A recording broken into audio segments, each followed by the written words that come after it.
Bueno, buenas tardes. Vamos a seguir con la clase que les pido disculpas, se interrumpió porque se me cortó internet.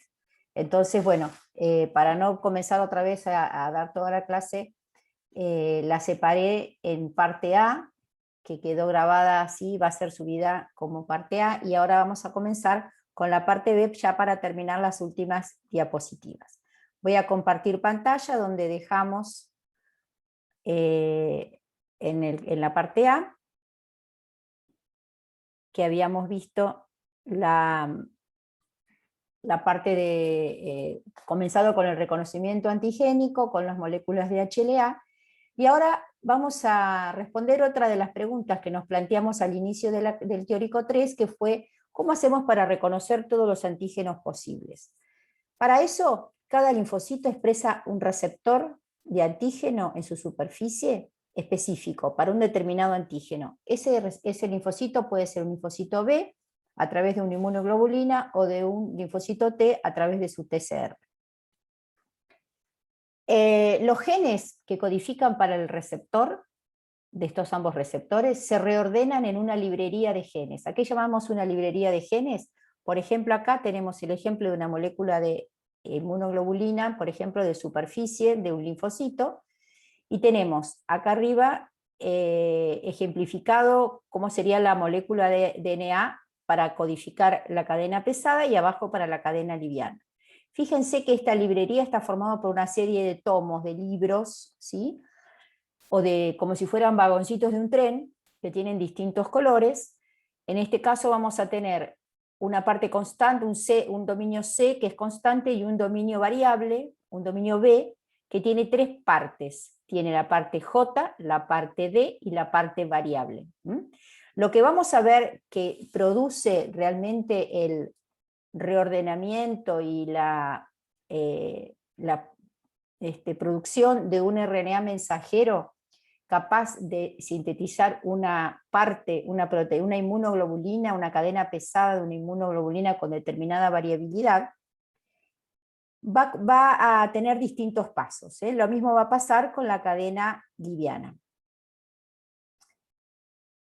La recombinación de estos genes que dijimos B de J, que eran los genes de la parte variable, es un mecanismo de recombinación que ocurre en todos los vertebrados, por lo cual se seleccionan y ensamblan al azar porciones de genes, que eran esos cuadraditos de colores, que codifican los receptores para antígenos de linfocitos B y T, responsables del reconocimiento antigénico, por ejemplo, de virus, bacterias, parásitos, células tumorales, etc.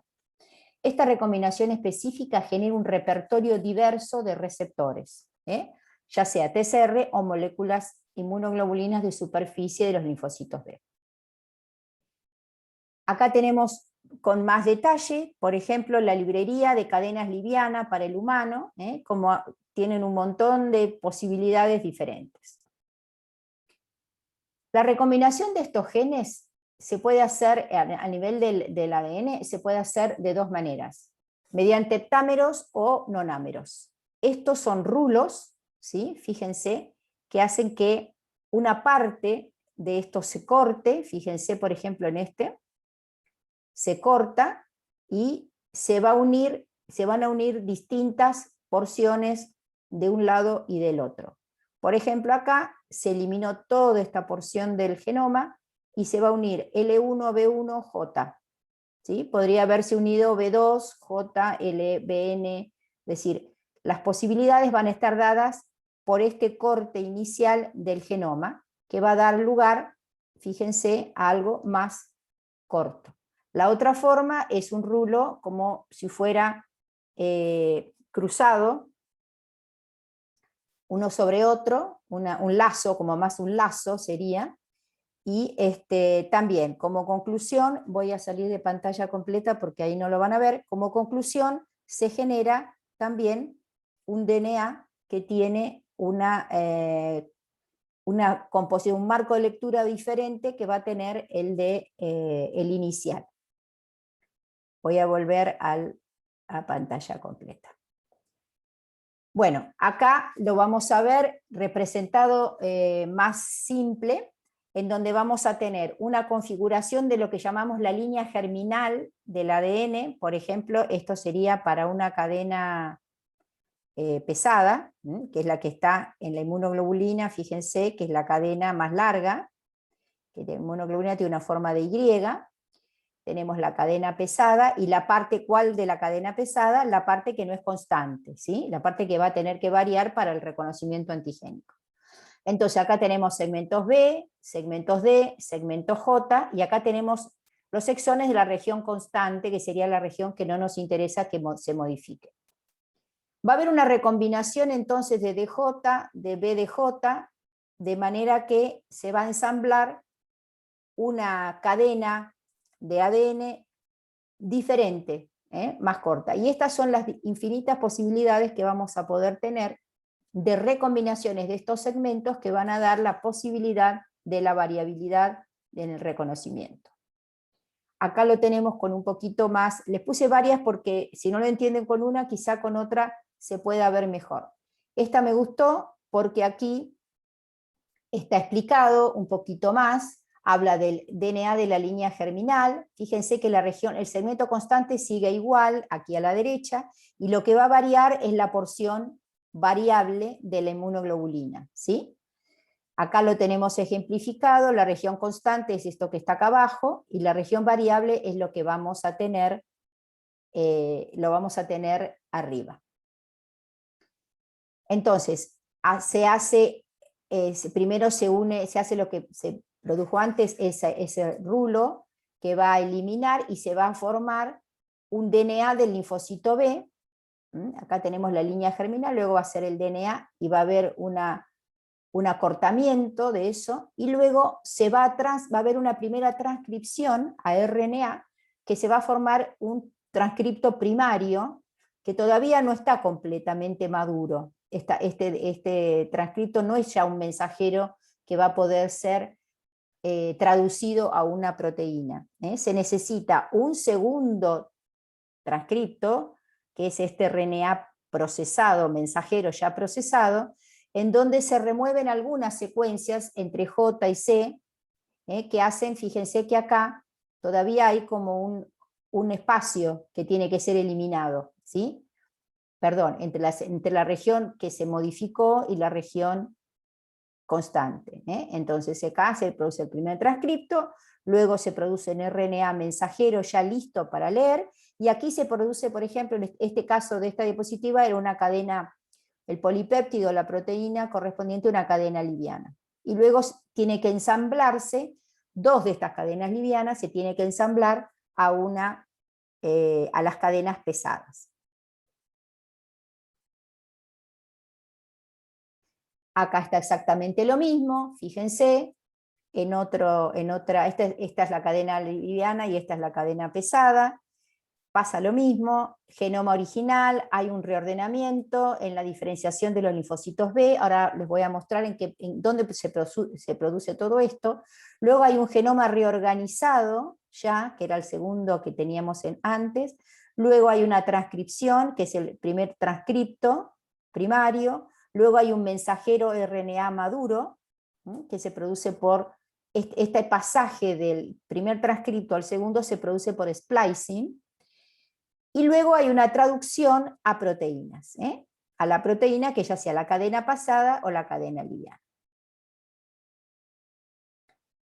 ¿Dónde ocurre este procesamiento? Fíjense, primero ocurre en la cadena pesada, ocurre el procesamiento de las inmunoglobulinas, y fíjense, en el stem cell el ADN está como en la línea germinal. Luego pasa a prolinfocito B, procélula B temprana, procélula B tardía, en donde todo eso, estos procesos se van produciendo, y termina expresándose el receptor de pre-B en superficie cuando es el prelinfocito B grande. Luego sigue la cadena liviana, todavía no sufrió reordenamientos, o sea que primero se reordena la cadena pesada y luego se reordena la cadena liviana. Esto es un proceso muy complejo. En los libros de inmunología hay capítulos enteros sobre el reordenamiento, incluso de TCR, no es exactamente igual, es muy parecido, pero bueno, esto es un pantallazo como para comprender qué es lo que nos da la variabilidad en los receptores de antígenos. Vamos a recordar la estructura básica de la inmunoglobulina, que ya la vimos, pero quiero recordárselas, que tenemos dos cadenas pesadas, dos cadenas livianas, unidas por puente disulfuro, o sea que es una molécula que está estrechamente unida, y a su vez vamos a tener una región constante, que ya vimos cómo está codificada, que es constante, y una región variable. Esta región variable es la que sufre toda esta recombinación genética. A su vez, podemos ver que hay un puente aquí que va a dividir, que cuando puede escindirse, va a dividir esto en dos fragmentos de la inmunoglobulina. El fragmento FC, que es la parte de abajo de la Y, que esto es importante, que se los quiero explicar ahora porque vamos a ver que ciertas moléculas, como se llaman receptores de FC, que están en ciertas células, son capaces de unir las inmunoglobulinas por este segmento FC y desencadenar importantes reacciones inmunológicas. Y el fragmento FAB es el fragmento que contiene la parte variable de la inmunoglobulina. Entonces el segmento FC va a cumplir un rol importante en, ya vamos a ver, en algunos procesos inmunológicos. Bueno, esto es lo mismo, fíjense que tenemos puentes disulfuro que van a hacer que esta molécula sea una molécula sólida, no es una unión, es una unión covalente, ¿sí? Es una unión por puentes disulfuro. Anticuerpos, tenemos isotipos. Ustedes oyeron hablar de IgA, IgG, IgM, IgE, IgD. ¿Qué son esos? Son isotipos. Existen isotipos o variables, ya sea de cadena pesada o de cadena liviana. Cuando hablamos de cadena pesada, podemos decir que tenemos 5 isotipos diferentes, 5 versiones, que de acuerdo a la cadena pesada sea alfa, gamma, mu, delta o epsilon. Esto va a definir 5 clases de inmunoglobulina o isotipos, que son la gamma IgG, la alfa IgA, IgM, IgD, IgE. Esto hace que esta diferencia es importantísima, porque estas inmunoglobulinas tienen distintas propiedades, como ya vamos a ver. Y a su vez tenemos dos versiones distintas de cadenas livianas, ya sea kappa o lambda. O sea que vamos a tener IgG a kappa, IgG a lambda, etc. El esquema este que les mostré de una Y monomérica es típica de la IgG, de la IgE y la IgD. Por su parte, la IgM es una unión de 5 monómeros, o sea, es un pentámero que tiene una cadena J que la une, por lo cual la IgM es una molécula grande, muy grande. Y esto, por ejemplo, tiene una gran importancia en el sistema inmune porque esta molécula no es capaz de cruzar la placenta, porque es muy grande. Entonces pasa solo la IgG. Tenemos otra de los isotipos, que es la IgA, que es dimérica, por ejemplo, que tiene, fíjense, 2 componentes y un componente J. Existe la IgA, esta dimérica, es una IgA que puede atravesar, que se llama IgA secretoria, y fíjense que tiene, además del componente J que lo va a unir, tiene lo que se llama un componente secretor, que se le une en las células de la mucosa, por ejemplo. Este caso es un caso de mucosa intestinal, en donde un linfocito B, perdón, sintetiza IgA.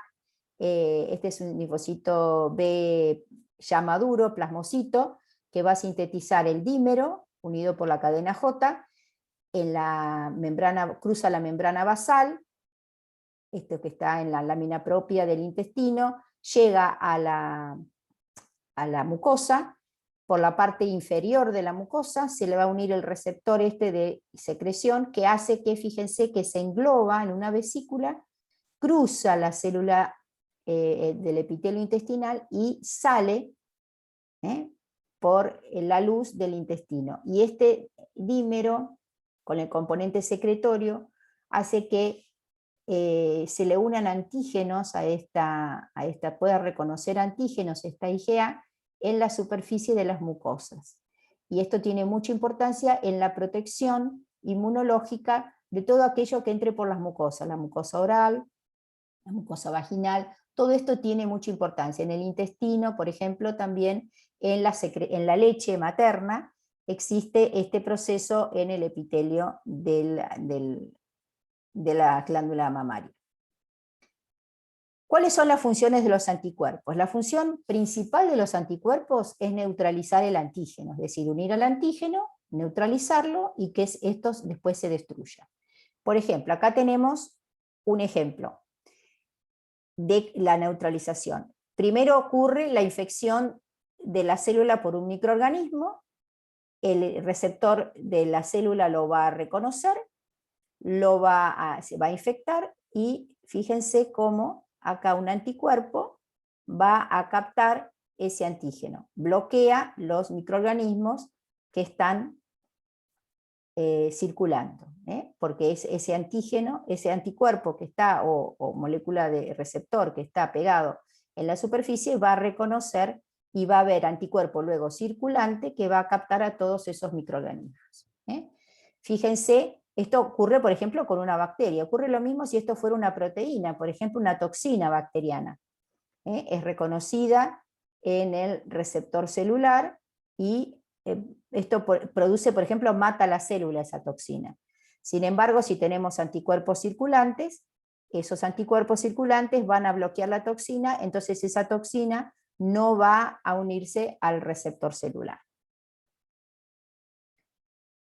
Acá está lo mismo, ¿sí? Ya sea la adhesión de una bacteria o ya sea la de una toxina liberada, por lo cual los anticuerpos previenen la infección porque evitan que la bacteria se una a la célula o previenen la toxicidad debido a que la toxina va a ser captada por el anticuerpo. Lo mismo pasa con la neutralización de la infección viral. Los virus, fíjense, antes de entrar a la célula, primero son extracelulares, pero para poder infectar tienen que entrar sí o sí a la célula.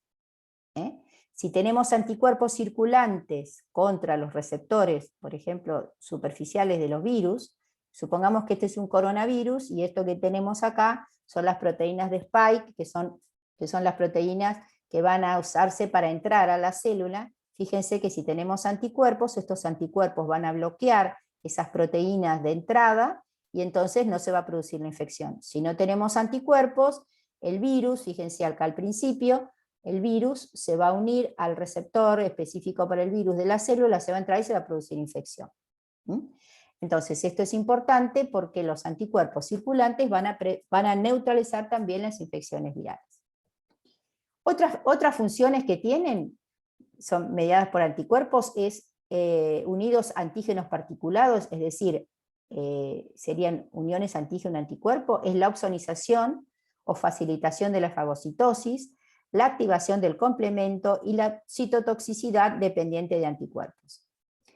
Por ejemplo, con respecto a la opsonización, fíjense, y acá lo que le quería mostrar, que los macrófagos tienen receptores para el segmento Fc de las inmunoglobulinas, y entonces este se llama receptor R1 de la inmunoglobulina, y acá tenemos un microorganismo.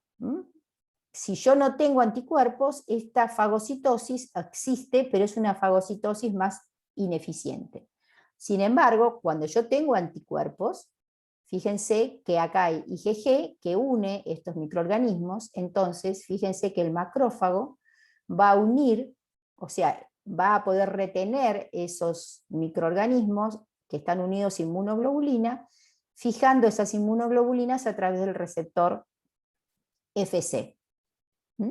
Entonces esto, al tener ya el fagocito o el macrófago, tener esto pegado en su superficie, mejora muchísimo la fagocitosis, ¿sí? O sea que vamos a tener una fagocitosis y activación del fagocito mucho más importante.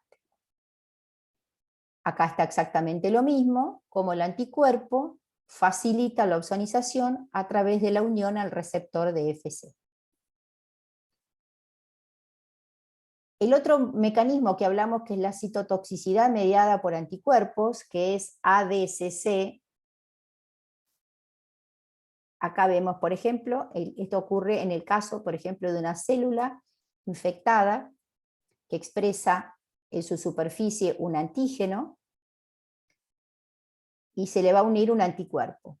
Ese anticuerpo tiene un segmento Fc que va a unirse a los receptores Fc de una natural killer. La célula natural killer tiene receptores de Fc, fíjense que es de otro tipo, es R3, es de menor afinidad que los receptores del macrófago, por lo cual el macrófago es un fuerte, tiene una fuerza importante para pegar inmunoglobulinas. Este lo hace con menos afinidad, pero sí lo hace.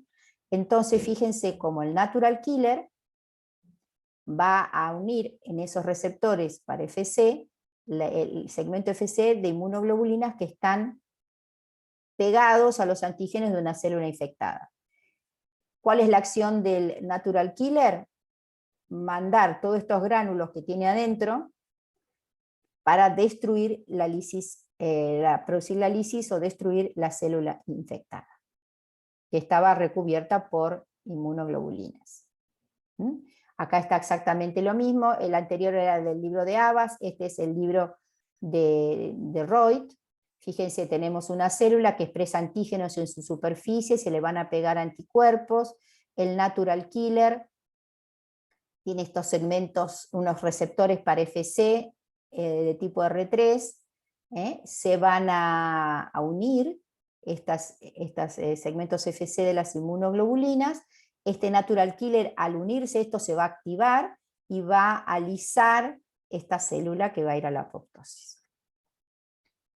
Esto también ocurre en forma importante para la mediación de los mastocitos y los basófilos en la liberación de mediadores inflamatorios como la histamina. Fíjense, acá tenemos un mastocito que tiene un receptor para Fc, pero para la IgE, que reconoce específicamente IgE. Entonces, si tenemos IgE circulante, que va a estar relacionada a la respuesta a antígenos que producen alergia, los procesos alérgicos, por ejemplo, acá tenemos un caso de un parásito, que son muy frecuentes, la asociación de las respuestas alérgicas a los parásitos. El parásito, los antígenos parasitarios son reconocidos por antígenos de tipo IgE, fíjense, que se van a pegar al receptor Fc para IgE que tiene sobre la superficie los mastocitos y los basófilos, y se va a producir la desgranulación. Esta desgranulación hace que se liberen moléculas vasoactivas, inflamatorias, como la histamina, y se va a producir una reacción alérgica. La producción del prurito, de la aparición de ronchas, de todo ese tipo de respuesta alérgica mediada por IgE, se produce por este mecanismo también de citotoxicidad mediada por anticuerpos. Vamos a ver también que los antígenos no son todos iguales, ¿sí? Estos antígenos los vamos a clasificar de acuerdo a su composición referente a la colaboración de los linfocitos T.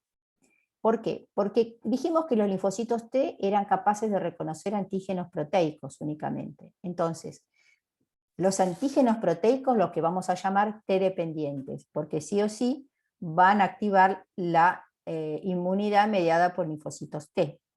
En cambio, los antígenos no proteicos no pueden activar los linfocitos T porque los linfocitos T no reconocen antígenos que no sean proteicos, ¿sí? Acuérdense que el TCR solo reconocía péptidos presentados por alguna molécula de HLA, ya sea HLA1 o HLA2.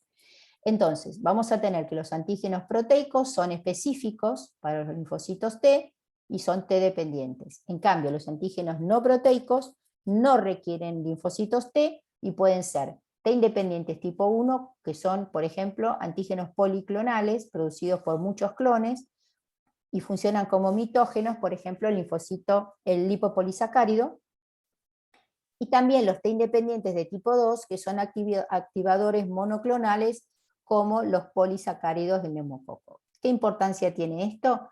Los linfocitos, para que se cree memoria inmunológica, es fundamental y necesaria la participación de los linfocitos T.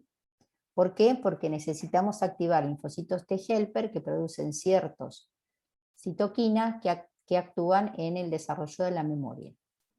Por lo tanto, aquellos antígenos no proteicos no dejan memoria. ¿Cómo hacemos entonces para fabricar vacunas? Que es importante dejar linfocitos de memoria que codifiquen para los antígenos que les estamos inoculando en las vacunas. Por ejemplo, del polisacárido del neumococo, que tiene un antígeno tipo independiente tipo 2. No lo va a poder reconocer un linfocito T. Por lo tanto, lo que se hace es asociarlo a una proteína, de manera que lo podemos engañar y transformar en cierta activación que active de alguna manera los linfocitos T. Los antígenos T dependiente actúan, producen una interacción del CD40 y su ligando, y las citoquinas actúan conjuntamente para, fíjense, estimular la proliferación de los linfocitos B. O sea, esa cooperación T y B, linfocito T y linfocito B, es fundamental. O sea que los antígenos proteicos estimulan la proliferación del linfocito B, inducen el cambio de isotipo. Esto lo van a ver en el módulo, en donde el primer anticuerpo que se produce es de isotipo IgM, y luego tiene que cambiar a IgG. Ese cambio se llama switch de isotipo y es estimulado por las proteínas, porque necesariamente tienen que producirse ciertas citoquinas del linfocito TCD4 para que esto ocurra. Inducen la migración del linfocito B al folículo del ganglio. Estimulan la síntesis de anticuerpos y su secreción e inducen la maduración de la afinidad. Pero a su vez tengo que explicarles algo, que distintos patógenos inducen distintos subtipos de linfocito T helper. Dentro, como si esto fuera poco, dentro de los linfocitos T helper hay dos subpoblaciones importantes. Una es los TH1 y otra es los TH2. Los virus y algunas bacterias inducen la producción de interleuquina 12 por las células dendríticas, que activan los natural killer y producen interferón gamma. ¿Sí? Los linfocitos TCD4 naives son activados por la presencia de esta interleuquina 12 y el interferón gamma, y se desarrollan hacia células TH1. Esas células TH1 son productoras, linfocitos T, CD4, TH1, son productoras de interleuquina 2, interferón gamma y TNF-beta. O sea, que vimos que algunas los virus que son intracelulares y algunas bacterias inducen interleuquina 12, que va a ser la que va a diferenciar los linfocitos T, CD4 a TH1. Por otro lado, otros patógenos, por ejemplo, los vermes, los gusanos, no inducen interleuquina 12 en las células dendríticas, pero producen, hacen una activación en los natural killer que sintetizan interleuquina 4. Ese CD4 naive va a ser activada por la presencia de interleuquina 4, que lleva a la diferenciación de estos linfocitos TCD4 a TH2. Estos voy a achicar para que puedan ver qué produce el TH2. Produce fundamentalmente interleuquina 4, interleuquina 5, interleuquina 13. O sea que vemos que la respuesta depende y se va a iniciar de acuerdo al distinto tipo de antígeno o patógeno que va a inducir la diferenciación en las subclases de linfocitos T helper. Entonces, los TH1, que eran inducidos, acuérdense, por la interleuquina 12 de la célula dendrítica, macrófagos también, producen interleuquina 2, interleuquina 3 y factores de estimulación de granulocitos y monocitos de la médula, y también interferón gamma. Actúan contra microorganismos intracelulares, principalmente, por eso hablamos de virus y de algunas bacterias. por mecanismo de citotoxicidad mediada por interferón gamma. Los TH2 producen interleuquina 2, interleuquina 5, interleuquina 6, interleuquina 10, son muy buenas cooperadoras de los linfocitos B en las producciones de anticuerpos. Acá vemos, por ejemplo, resumiendo las funciones de los efectores de los linfocitos TCD4, y vemos, por ejemplo, cómo comienza acá a la izquierda. Vemos como un linfocito TCD4 que tiene un TCR con un péptido que reconoció, que se lo presentó a una célula presentadora de antígeno, tiene una molécula de HLA2. Este linfocito TCD4 se activó, acuérdense que al unirse el antígeno se activó y se produce la proliferación, la expansión clonal. Esto, por ejemplo, produce la citoquina interleuquina 2, que es la primera que ayuda y colabora para la expansión clonal. Y luego de esta expansión clonal, que se va a producir un montón de linfocitos TCD4 iguales al que inicialmente reconoció el antígeno. Esta célula que ya va a entrar a fase efectora va a ser una célula que va a ser más eficiente que esta que primero reconoció el antígeno. Acá vemos cómo activa el macrófago, y este macrófago va a producir la fagocitosis de la bacteria que inicialmente estaba infectando, va a activar dijimos que a través de las citoquinas produce la activación de los linfocitos B para la producción de anticuerpos, y a su vez actúa sobre los neutrófilos, por ejemplo, que son células que median en la inflamación, produciendo inflamación. Todos estos efectos que tiene, o la fase efectora del linfocito TCD4, son fundamentales para resolver la infección. O sea que fíjense que el CD4 cumple un rol muy importante a través de sus citoquinas, que es activar los macrófagos, activar o cooperar la cooperación con los linfocitos B y producir inflamación. Y a su vez fue el reconocimiento antigénico primario. A su vez, esta expansión clonal va a producir interleuquinas que van a activar a los linfocitos TCD8. Estos linfocitos TCD8 van a reconocer también péptidos presentados por una célula infectada, y va a activarse estos linfocitos T, que eran CD8 no activados, se van a activar a citolíticos, es decir, que fíjense que tienen acá sus enzimas, entre ellas la perforina, que va a producir la lisis de la célula infectada. Como interacciones, entonces, acá tenemos, esto es más o menos lo mismo, pero lo que les muestra con más detalle es cómo el macrófago, o la célula presentadora, en este caso un macrófago, interacciona con el linfocito T, y va a activar al macrófago y va a ser capaz de destruir microorganismos fagocitados, ¿sí? Ya esto lo vimos, que tenía un montón de correceptores. Tenemos el caso del CD4 y CD8, en este caso sería un CD4, sería la molécula de CD4. Tenemos el CD4 ligando, acá tenemos receptores para citoquinas que van en el macrófago, que va a ser activado por esas citoquinas del linfocito T.